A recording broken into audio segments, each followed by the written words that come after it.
Hello everyone and welcome back. Looking for the right photo manager for Linux? Let's compare Shotwell and Digikam to help you decide which one fits your needs. Shotwell is designed for the GNOME desktop. It's fast, simple, and perfect if you want something that just works.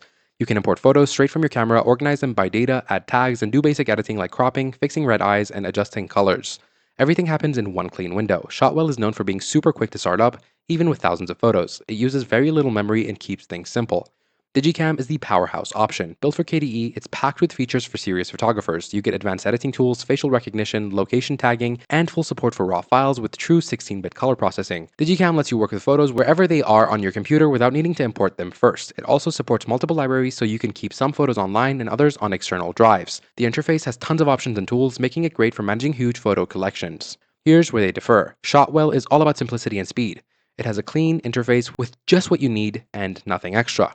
The trade-off? Limited RAW support, and you have to import photos into its library before working with them. Digicam gives you way more control and advanced features, but it needs significantly more system resources and takes longer to learn. Digicam also supports working across multiple storage locations, which Shotwell cannot handle well. So, which one should you pick? Well, choose Shotwell if you want something easy and fast for everyday photo viewing and basic editing. It's perfect for casual photographers who don't need fancy features. Choose Digicam if you shoot in RAW format, manage massive photo libraries, or need professional level editing tools. It's the better choice for serious hobbyists and professionals who demand more control. Both are completely free and open source. Shotwell keeps things simple and quick for daily use. Digicam gives you power and flexibility. Pick based on your needs, not hype. That's it for today's video. I hope you enjoyed, and I'll see you in the next one.